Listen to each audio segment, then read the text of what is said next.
Members of the council, ladies and gentlemen, please be upstanding for His Worshipful the Mayor of Chorley, Councillor Tommy Gray.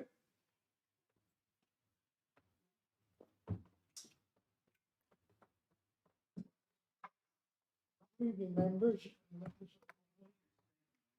Please be seated.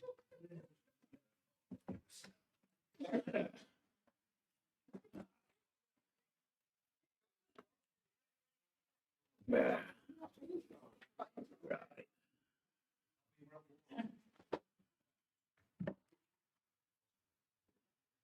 Right.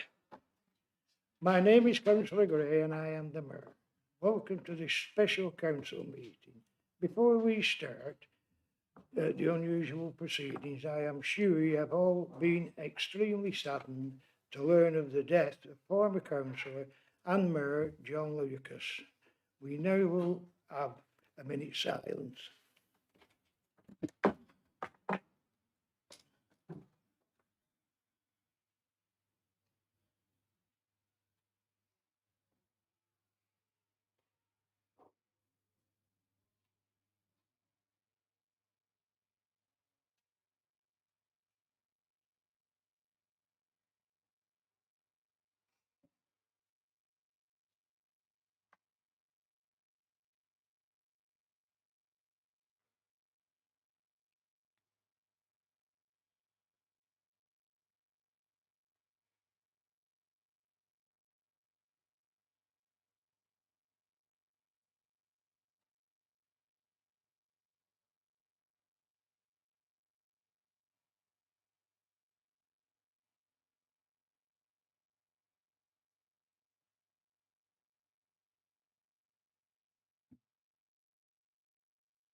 Group leaders may wish to say a few words. Councillor Cullen.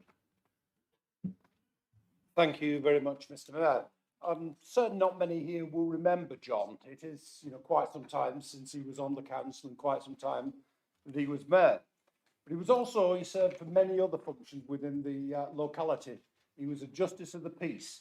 I think one of the things you can always say about John was that he was a gentleman through and through. And I find it rather sad yet again that we're stood here in memory of one of our former councillors. John actually served from 1973 to 1995, 22 years, which I'm sure most councillors would say is an absolutely fantastic period that he served here. And he was mayor from 1980 to 81. I must admit, I didn't know John in his capacity as a councillor, but got to know him afterwards and for many, many years as a very staunch member of our association. He was a very clever man. He was also one of those people that was tremendously approachable and had a lot of time for everybody and a lot of time for the people that in sort of Eccleston, Maudsley and those areas. I think one thing I could always say about John as well is he was impeccably dressed. I was trying to remember today of any time I've seen him without a tie for a start, but more often than not, it would be a shirt, tie and jacket. And as I said, we've lost a gentleman, lost somebody who I got to know extremely well and who was somewhat of a mentor. So I wish, much condolences to his wife and say we've lost a very special person. Thank you, Mr. Mayor. Thank you. Councillor Bradley. Thank you, Mr. Mayor, and I'd like to echo those sentiments Alan outlined there.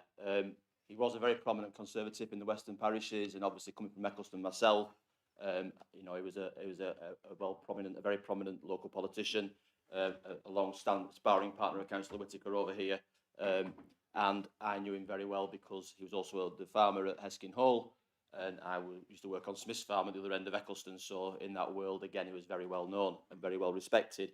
I did know him when he was a serving councillor, unfortunately, because when I was in the first or second year at Bishop Rowstone, when he was the mayor of Chorley, he came into the school.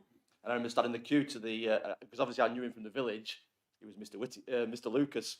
So I was in the queue for my dinner, trying to hide away from John as he walked past. And I said, "Hello, Mr. Lucas." So yeah, it makes me feel very old, the fact that he was the mayor back then. and I was such a, an informative time for myself. He will be missed, I think, certainly by his friends and family, and John in particular.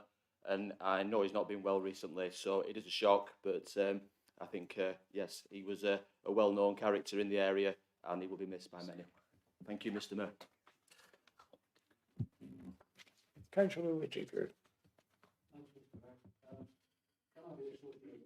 Comments as well. John lived just at the back of me on the farm, of course, and when I first stood for the council, I stood against John and was soundly beaten. and since then, at that time, I was clerk to the parish council, and John was a long-serving member of Heskin Parish Council, much respected in the village, and greatly missed, I have to say.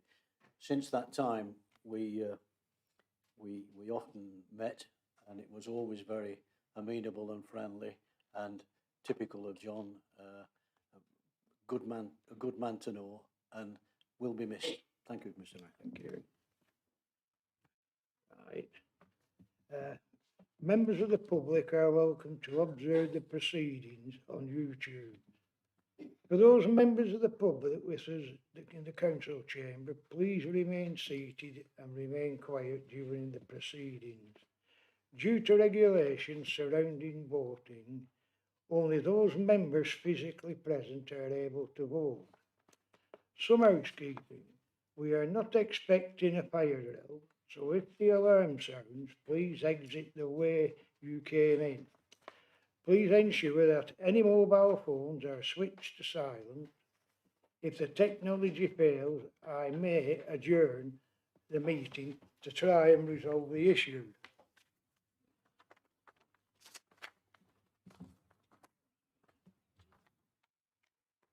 Right. Apologies. Councillor Matt Lynch, Councillor Mark Clifford, Councillor Sam Martin, Councillor Michelle Brown. Here. Right. Declarations of any interest. Are there any declarations of interest? No. Minutes, pages 3 to 6. This item is for decision. Are there any issues to raise on the accuracy of the minutes? Councillor Bradley, please can you present the minutes? Thank you, Mr. Mayor. Can I propose that the minutes of the last meeting are taken as a true and correct record? Thank you, Mr. Mayor. Thank you. Councillor Wilson, please can you second those? Mr. Mayor. Thank you. Take the vote. All those for? All those against? Any abstentions? No. Right.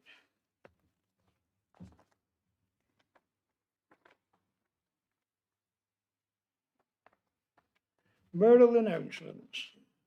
Sponsor forms are being circulated during the meeting for a sponsored fast for Ramadan to be undertaken by councillors Asina Zara and Samir Khan from 11th of March. All the money will be going to my charity appeal. Any donations you are able to make will be hugely appreciated. You may have also noticed Ramadan chocolates on your desk this evening, courtesy of Councillor Asina Khan. Thank you, Councillor Khan.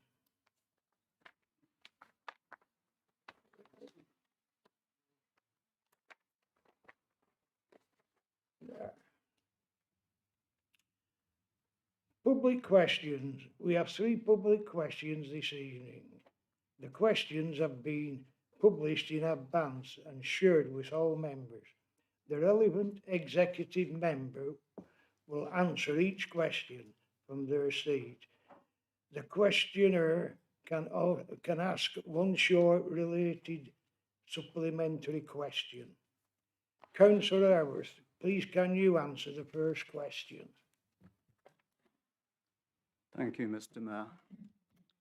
Jenny, thank you for your question. There are several areas, however, bear with me. There are several areas, however, where there is a clear misunderstanding. The capital programme does not only invest in money-making schemes. Examples would include bus shelters and investment in parks and open spaces. Where a surplus is achieved, it is used for the benefit of residents, including investment in homes and housing. When investing in social and affordable housing, the council does not have a housing company. As you will be aware, our housing stock was transferred to a registered provider, Jolly Community Housing, in 2007. Under a previous administration, this was to gain investment in the properties, which has subsequently been delivered. We are therefore now limited by the government to owning 200 housing units. Currently, we have 168 units and a further 2 million in allocated reserves, which when spent will take us to 195 units, of which only 130 will be extra care accommodation. By comparison, South Ribble has 35 units and is currently building an extra care facility for the over 55, similar to Tatton Gardens and Primrose Gardens in Chorley. They're copying what we've done.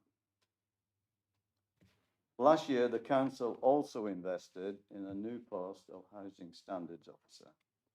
The role of this officer is to raise standards in all rented accommodation provided by both housing associations and private landlords.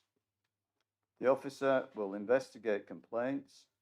If anybody is aware of anyone living in poor quality rented accommodation or being neglected by landlords, our housing standards officer can inspect and take enforcement action where necessary. Homelessness is a national problem. We have great facilities at Cotswold House where individuals and families can be provided with accommodation and ongoing support. Not all nearby local authorities have this kind of facility. They often rely on very expensive bed and breakfast options. At a time when all councils are seeking to offer solutions to homelessness, we have provided facilities that we believe reflect well on the council and are the envy of many in Lancashire and further afield. Thank you, Councillor Howard. Jenny, would you like a short related supplementary question? Let's thank Councillor Howard for his explanation there, although it doesn't really cover any of my question. My question was specifically regarding providing social housing, council houses for council people. There are schemes in both South Ribble and Preston that are running, and they weren't mentioned at all in that question. In fact, what he's actually come up with there, I do find it sort of painting over the cracks of the problem in the housing market. Much in the same way that the Labour group painted over the cracks with their release of a private statement claiming their support for a ceasefire in Gaza, but they refused to follow this up with any public action. Sorry, I think unfortunately we'll need to, Jenny. I think we'll need to, Jenny. The Labour group painted over Jenny, these if you cracks. Jenny, unless you stop, Jenny, I have to ask you to leave the meeting. If you, Jenny. But the housing solution suggests Mayor, that I would suggest we suspend the meeting so members can leave the meeting by the mayor's parlour if they want to. But many people voted for a long-term investment. Mayor, you need to move.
Thank you, Mr Mayor. And in response to the question from Catherine Waring, just to say that Chorley Council support and subsidise bus services alongside Lancashire County Council.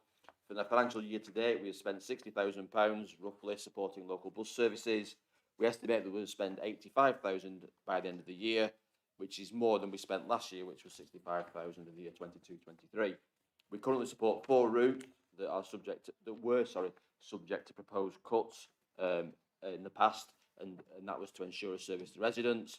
Those routes were the 117, the 118, the 119, and the 24A. Unfortunately, Chorley Council is not the transport authority. Obviously, the bus services in Chorley, as opposed to the bus shelters, are operated by private providers who are, and the highway authority is Lancashire County Council. And obviously, we would argue that our bus services are underfunded by both the government and the county council, as you would expect, because what we'd like to see is a proper integrated transport system and bus franchising like you have in Manchester and Liverpool, as is emerging in those areas, and a proper investment in that. And we believe that can only come from a proper combined arrangement, combined authority arrangement, and a proper devolution deal, which again, members will know I've well rehearsed how I believe that's not happening currently in Lancashire. So sadly, I suspect we will not see a proper service under the current government or regimes at both national and county level. Thank you, Mr Mayor. Thank you. Councillor Lowe, please can you answer the third question? Thank you, Mr Mayor, and I thank the constituent for notification of the question. I assume that there was a word missing from the question, and the question should be, is the increase in garden waste charge a green agenda? If so, how? My answer to the question is no. It's not related to the green agenda, but the increase in the garden waste charge was as a result of the review of fees and charges, and is a direct result of the financial challenges that this council faces. Thank you, Councillor Lowe. Right. Council tax local discounts and premium policy, pages 7 to 36. This item is for decision. Councillor Wilson, please can you present this item? Thank you, Mr Mayor. Policy in front of you, Mr Mayor, is obviously related to the council's discounts and premiums, and we have used both discounts and premiums in the past to encourage more properties to re-enter, let's say, the property market and make them brought back into use, and it references that in the report. But like everything, Mr Mayor, we revised the schemes, we learn from how it's actually affected residents, and how to perhaps we can make changes which will actually be hopefully fair, but at the same time encourage properties back into the market, particularly those that are long-term empties, not just from a point of view of making them available for accommodation, but also, as many members will know, some long-term empty properties become very much a blot on the landscape, and can cause issues with neighbours as well. So the recommendations, Mr Mayor, just to go through, because we are quite technical. The first is that for substantially unfurnished properties, or empty and substantially unfurnished properties, we see that the 100% discount up to 3 months, 50% discount for period 3 to 6 months, and then going to at the end of the discount from 0% discount rather from 6 to 24. We have 100% council tax discount for up to 12 months for uninhabitable properties from April 24. And then the period after which a long-term empty council tax premium appliance is amended from 2 years to 1 year from April 25. So that gives people a year's notice, obviously knowing that that's going to change and come down. And then finally, the council tax premium of 100% on second homes is approved again from April 25, again to people that have got that period of notice. So we hope, Mr Mayor, that we have a balance between ensuring that empty properties are brought back into use, that people who are left in a situation where they have empty properties are also got some breathing space as well, and time to actually get those properties back on the market or in a habitable state. Like everything, of course, if these are approved tonight, we will implement them and see how that goes. And again, maybe it comes back if we need to amend further, but we believe this hopefully these decisions are taken after some experience of how it operates, and therefore should be suitable for the residents of the borough. Thank you, Mr Mayor. Right, thank you, Councillor Wilson. Councillor Lowe, please can you second? Thank you, Mr Mayor. In doing informally seconding the recommendations, just quickly would point members to paragraph 14 of the report to say that a policy review is underway for the shared services revenue and benefits service, and just to bring members' attention again to paragraph 15 of the report that we last reviewed the policy 9 years ago. And as Councillor Wilson has said, that if there's any further changes that are needed, they will be brought to this council in the due process. Thank you. Members, any comments or questions?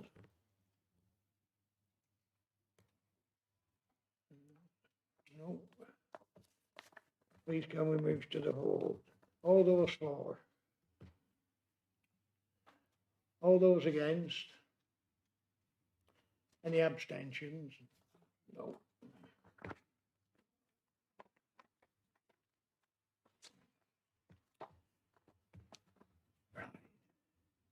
Revenue budget 2024 to 25, medium-term financial strategy and capital programme 24 to 27, pages 37 to 178.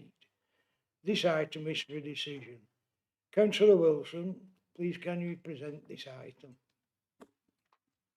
Thank you, Mr Mayor. Delighted to present the budget, and I always start normally my opening comments with, first of all, thanking our officers, particularly Louise and Neil sat there, but also the whole team in finance, because preparing the budget is always a significant challenge, and probably more so this year. And often I've stood up at budget council meetings and made reference to the difficulties in setting a budget, particularly when we have a one-year settlement. Probably during the period of COVID, that was perhaps obviously more understandable, but obviously we're away from that now. But worse this year, Mr Mayor, is the fact that we have no forecasts or indications moving forward. And I think it says, if members read the medium-term financial strategy, that this has been the biggest challenge. And in effect, Mr Mayor, we do everything we can to mitigate risk and to ensure that we have a balanced budget, obviously, moving forward.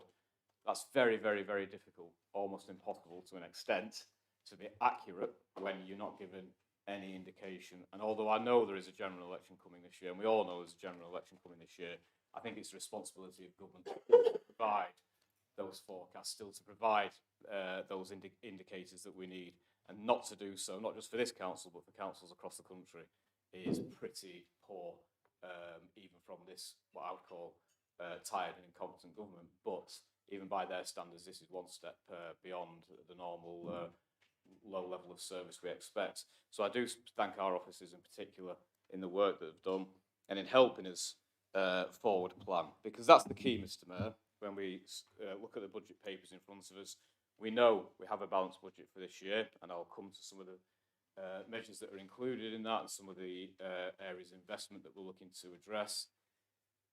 But the key thing is being able to look to the future, and we can see now, and the figures presented tonight, that we do have a deficit of just shy of £750,000 for next year, the next financial year of 25-26, and then that rises to £1.3 million. So we have to be able to sort of say with some confidence and some certainty how we're going to bridge that gap.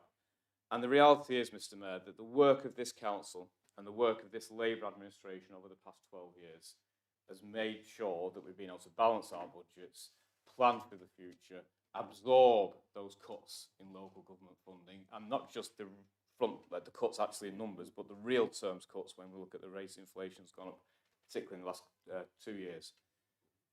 And they not only do that, but they continue to invest in frontline services. And we can see, if we look at just last year, if we look at some of the items that we invested in there, we looked at the Strawberry Meadows. We've been investing heavily in trying to create jobs and opportunities within the borough.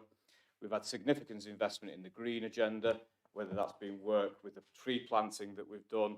Now this year we're moving on to other areas, including the bush shelters. And also the fact that we've worked to ensure that the most vulnerable people in the borough are helped and supported, whether that's help with housing, whether that's help with the social prescribing team that's now up and running, and again, hopefully going to be boosted significantly after this year's budget. So all the time, Mr Mayor, we make sure that we're representing the people, we're representing what people need and what people ask us to provide. And I think this council's got a proud record by making some of those bold decisions, by making some of those investments. And we can see that in the papers, because when we look at all our projects, whether it's Primrose Gardens, whether it's Tatton, whether it's Strawberry Meadows, Mr. Mayor, Strawberry, and even the going back to the Purchase and Market Walk seems a long time ago now, but even there, those measures have brought in significant income to this council, significant income, to the tune, when you look at this year's figures, of about £2.3 million. So the first question we have to ask is, what would have happened if we didn't have that money? And the answer is, I, or whoever would be the executive member for resources, will be proposing significant cuts, which we don't want to see. But secondly, let's look at the value of what those things have actually brought. So let's look at the fact that we've got specialist accommodation now, both at Primrose and Tatton, for those who need it the most. Let's look at the fact that we've got a youth zone which provides fantastic facilities for young people with over 5,000 young members. Let's look at those new GP surgeries in Whittle and again at Tatton in the East Ward, Chorley. So all those things that this administration stood by, not only have they actually been providing first-class services, but bringing income to this council. So the approach, as you will not be surprised, and members will not be surprised, is similar for this year's budget, of course. We look to continue to invest in our communities, we look to continue to support people, we look to continue to make sure that we look after our environment. We want to make sure people can work and live in the borough and prosper when they're here. And at the same time, we address, as I said, that future challenge of the deficit moving forward. And we will do that by reviewing our own work and the way we work as a council. We'll be doing that by looking at our assets. And again, if we can improve or use our assets and actually, again, benefit financially from that. As I said, we'll look at our models of working. And of course, as always, we'll look at making efficiencies within our teams. Each directorate is challenged there and challenged vigorously every year to make sure that we're providing value for money. And that'll be no different in the coming year. So if we do look at some of the areas where we are addressing in this year's budget, as well as the four key areas that we outlined in the corporate strategy, Mr. Mayor, which again they cover the housing, which again we're investing in improving housing standards. We're looking at the green agenda, and again we're making improvements there. We're trying to help people in their own lives, as I say, with the work through social prescribing, and we're continuing to invest, refreshing our economic strategy to again hopefully provide jobs and opportunities and make sure that the skills match the jobs within our borough. But on top of that, we have a capital programme which will also again see significant benefits within the borough. Particularly, we've just recently purchased Woodlands, as everyone remembers, because we only decided that a couple of months ago.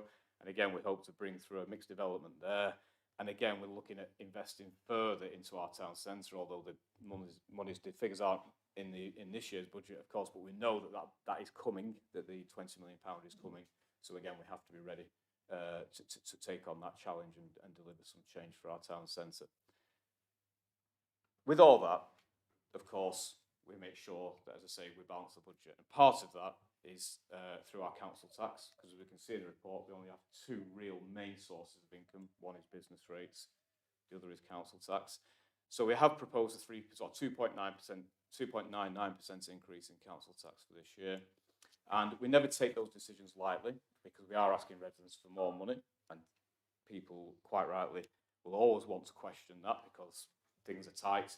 But we believe when you look at what we can provide and you look at what we do provide, that ask is a reasonable ask, albeit you don't take the decision lightly. And when we look at the overall council tax rate, we have the second lowest council tax rate in Lancashire, here in Chorley. So I think that's something that this council, again, should be proud of, because I think that shows and highlights to people that they get value for money. Not only do they get all these services that the council provides, but they get it at a very, very, well, I wouldn't say good rate, because that's the wrong way of phrasing it, but I'll say they get it with a council tax that is certainly, I'd say it's the second lowest in Lancashire, and therefore, hopefully that proves that we provide value for money in our services. And that's how, Mr. Mayor, that balance between making sure we don't put too much of a burden on our residents, but at the same time provide essential services on the front line that very much underpins this budget, and of course the work that we do as a council. But the challenge does always get tougher, or it seems to get tougher, and I'm under no illusion that that's not going to change in the forthcoming years, irrespective of a general election. So as I say, we have the medium-term plan. that highlights some of the key areas that we are challenged on. Not only the fact that we've not been given any certainty, but on the fact that things such as the business pool, we don't know whether the business pool will continue. We don't know whether a fair funding review will be undertaken by whichever government takes over. We don't know a number of factors, such as new homes bonus. So we make assumptions. I think those assumptions are prudent. I think they are relatively cautious, but that is the right way to be, because if you don't know, you can't over-egg the pudding, as it were. So we must always be cautious. But I think this budget provides the stability. It provides an approach which does allow us to be cautious, but at the same time ensure that we can continue investing in the areas that we do. And on that basis, Mr. Mayor, I'm happy to propose this year's budget. Thank you. Thank you, Councillor Wilson. Councillor Singh, please can you second this? Very happy to second this budget, Mr. Mayor. I believe it represents great value for our residents in Chorley and businesses in Chorley. Thank you. Thank you. Can I invite members to make any comments? Councillor Cole. Thank you very much, Mr. Mayor. I think what we have to do is start from a base of the Q3 report that went before Executive Cabinet, and to acknowledge the position that we're actually in. And I think when you have to reflect on a year that's gone of the pay rise that was above what was expected, the situation with regards to utilities that rocketed in price due to the war in Ukraine, many other real factors that affected where councils actually stand and where the budgets are. I think it would be well and truly remiss without, as Councillor Wilson's already done, in thanking the officers, not only for getting us in a position, albeit, that it's, a deficit, but it's more than understandable where that deficit came from. Now, we have to accept that we are in opposition, but I think it would be churlish of us to say in opposition that we could not support this budget. And the reasoning behind that is, I agree with Councillor Wilson, we don't know what this next year is going to bring. I think in managing to get a balanced budget when there are 44 councils in this country that potentially could go bust in the next 12 months, I think the officers have done a tremendous job in producing what is that balanced budget. In saying that we support the budget, yes, we would do things differently if we were in power. We would certainly be looking to reduce the heavy burden of debt under which this council actually sits at the moment. We also may not have spent the same amount on bus shelters, which I understand many of them are certainly on a ship on the way from China. And if that's the case, I'm not sure where the green agenda sits in trying to get them into this country. I think the other one as well, we would look very, very carefully at some of the events that we actually have, because yet again, the flower show this year showed a significant loss.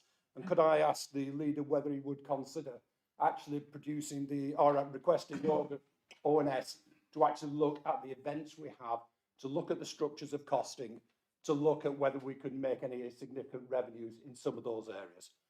But as I say, it will be churlish. I don't think we can oppose this budget because of where we currently are, and it is more of a short term. Next year may be a different story, but for now, Mr. Mayor, we support. Thank you, Councillor Cullen. Any more comments? Right, Councillor Wilson. Just respond. I mean, obviously there were not specific questions as such, but obviously just to cover those few points that Councillor Collins did raise. I'll do the last one first. Events, absolutely correct. We think they're great events, but at the same time they've got to be sustainable great events. And that's the sort of challenge and discussion we've already had with our officers and within the group to say, we need to make these work. We've got some new people on board who I'm looking forward to their ideas and their energy and their grins in the corner, and making sure that we actually, hopefully make it even more exciting events programme, but at the same time that we bring music to bring income in, and I think there are opportunities there. So I agree, Councillor Collins.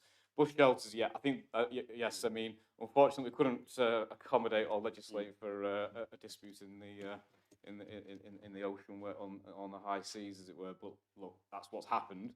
Hopefully, though, it will encourage people or help people use the buses, or the fact that they don't get cold, soaking wet through when you wait for a bus, and that's sort of just hopefully will tie into a bigger piece of work about buses that are actually well used and therefore encourage public transport. In terms of the debt, well, we've had this debate for years. Obviously, we think that's sustainable, and although it's always a risk to an extent, we think that's a risk that's manageable and it's worth it. And as I say, the money that it brings in from those investments to the council is what sort of sustains us. But other than that, Mr. Mayor, obviously, I think that's covered the main points that Councillor Cullen's raised, and obviously, given the circumstances, pleased that the logic dictates that we all back it. Thank you, Councillor Wood. Is there any more comments?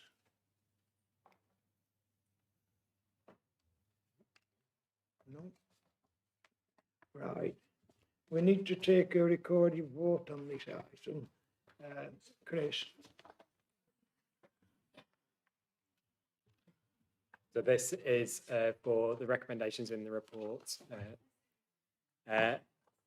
Starting with Councillor Ainsworth, Councillor Beaver, Councillor Berry, Councillor Bradley, Councillor Collins, Councillor Derbyshire, Councillor Gordon France, Councillor Margaret France, Councillor G, Councillor Gray, Councillor Hayden, Councillor Hilton, Councillor Howarth, Councillor Hasina Khan, Councillor Samir Khan, Councillor Zara Khan, Councillor Beach, Councillor Lees, Councillor Lowe, Councillor McGovern, Councillor Molyneux, Councillor Morwood, Councillor Moss, Councillor Murray, Councillor Alan Platt, Councillor Deborah Platt, Councillor Riggett, Councillor Sherwood, Councillor Snow, Councillor Southern, Councillor Singh, Councillor Snape, Councillor Whiffin, Councillor Whittam, Councillor Whittaker, Councillor Williamson, Councillor Wilson. Thank you. That's unanimous. I have no urgent business.